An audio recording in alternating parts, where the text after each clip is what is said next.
Hello aspirants, this is me Yasmin Gill presenting to you the PIB highlights of 22nd of December. So hope you all are doing good and benefiting from this course. So let's begin. You can give your rating and reviews on Unacademy's website through this particular course. And how can you do so? Quickly go on Unacademy, search PIB December.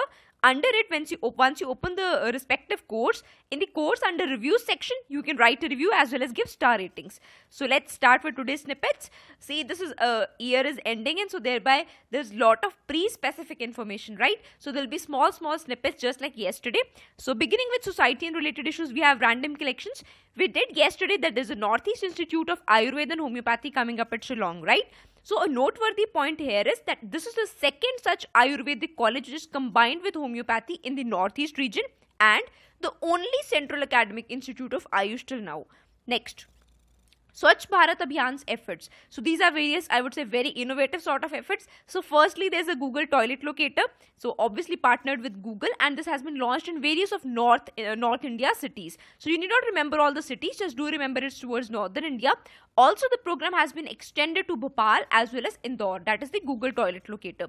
This app accordingly gives information about the nature of the toilet seat available, whether it is free or it is pay for use, then what are the working hours whereby it will be available. So indeed a good mechanism to promote Swachh Bharat.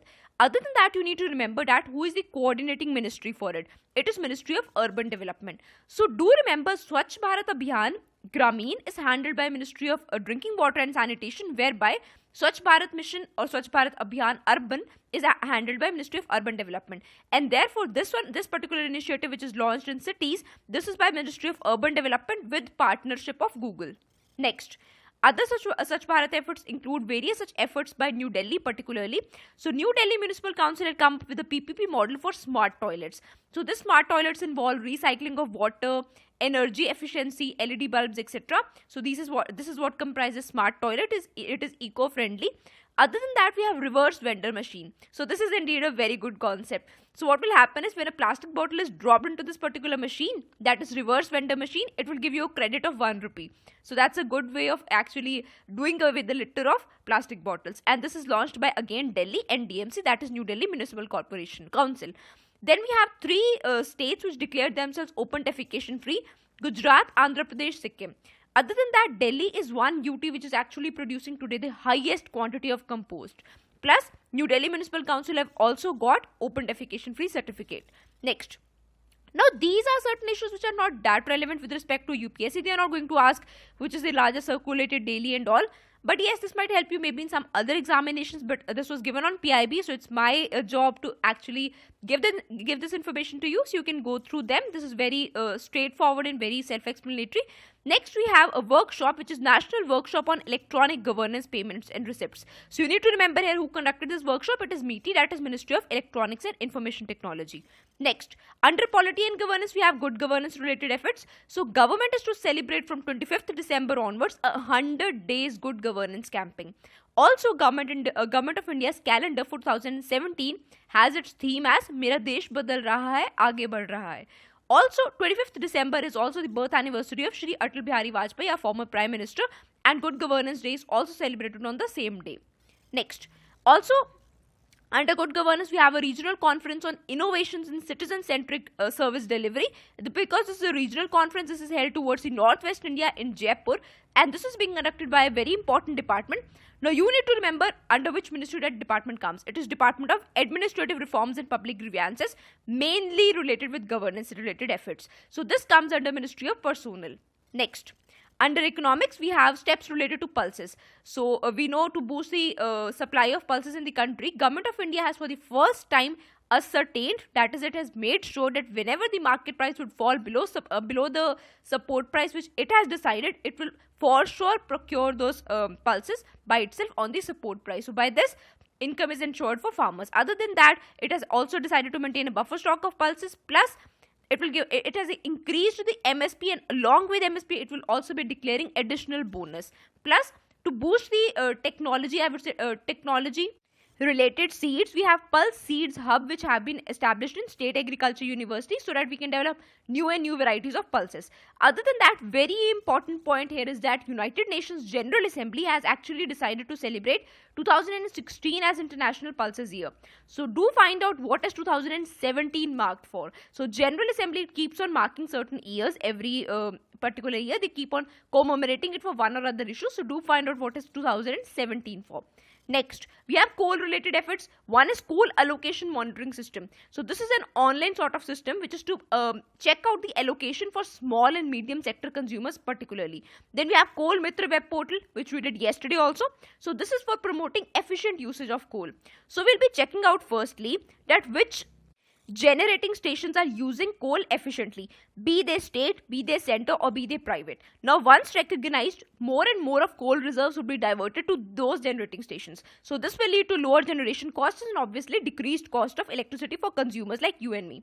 Other than that, this particular portal, that is Coal Mitra web portal, would also display information regarding fixed and variable charges of electricity plus various other financial parameters. Then we have quantity and source of supply coal, distance of power plant from coal mine, etc. So this is all which will be displayed in Coal Mitra web portal.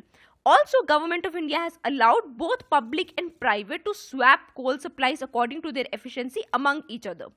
Next, we have MSME sector related efforts. We have a technology center at Greater Noida, Uttar Pradesh. Then we have MSP Expo 2016, which was exhibition to promote MSP products. This was held at Pragati Madan, New Delhi, with this particular theme. Also, certain efforts are given here which are very self-explanatory. You can go through them because there's an important topic coming here. So you can go through these efforts. Next.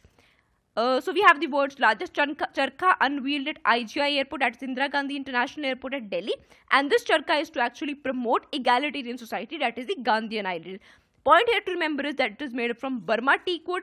This is also not that important. It is important to remember that teak woods are very famous towards Burma or Myanmar. Then these are certain efforts. Do remember here the public procurement policy. This is important here. See, public procurement policy mandates central government departments and central PSUs to do their procurement specifically. From whom? From MSME as well as SC/ST sector. So from MSME sector, they have a target of 20% compulsory procurement, and from SC/ST, they have a target of 4% compulsory procurement. Next, we have this one, which is Mauritius has offered biofarming related technology to India, particularly to MSME sector. Then we have shipping sector efforts. So we have a major port in principle approval given at Inayam. Do tell in the comment section where is this Inayam located. Also, coastal economic zones are to be formed under Sagarmala program, and these coastal economic zones are nothing but economic regions that would extend both on the coastline as well as inland from the coastline. Also, they will be aligned not just to major ports but also to non-major ports. Simultaneously, Ministry has come up with new efforts. Which are those new efforts? Special economic zone at Jawaharlal Nehru Port, free trade warehousing zone at Ennore. Do mention in the comment section where is Ennore located. And lastly, smart port industrial cities both at Kandla and Paradweep. Also, it is also trying to modernize the Soon dock, which is a very famous fishing related dock at Mumbai. So this is one slide which you have to do by yourself. This is very self-explanatory and very small snippet related topics. Coming to next, this is also you have to do by yourself. Next, we have Major Ports Authority Bill, very important. So main point in this bill is, see, initially there was a tariff authority for major ports which used to decide the tariffs for the major ports. But now this particular power of deciding the tariffs has been decentralized. Also, there is the Board of Port Authority which has been delegated the power, and the residual powers of TAMP, that is Tariff Authority for Major Ports, have been delegated to an independent review board. So thereby it promotes decentralization and more power to private operators. Going into the detailed provisions, this particular bill is more compact. There is a simplified composition of Board of Port Authority with representatives of state government as well, and various other representatives which you can go through from here. Other than that, the Port Authority, that is Board of Port Authority, has been given the power to fix tariffs. Along with that, PPP operators can also fix tariffs. Plus, coming to next, the residual powers. The residual powers of TAMP has been given to independent review board. Board of Port Authority will now have major powers, for example, planning, fixing of tariffs, etc. But this is conditional. In cases of national interest, security, emergency, etc., Board of Port Authority will not be having such powers. It will require approval of central government. Other than that, it can form its own master plan in its own area or in its own domain. Plus, it can also lease land up to a particular number of years. Once those years crosses, it requires approval of central government. Then there is provision of corporate social responsibility as well. So that's it for today. If you find the initiative useful, do not forget to rate and review it. Thank you so much.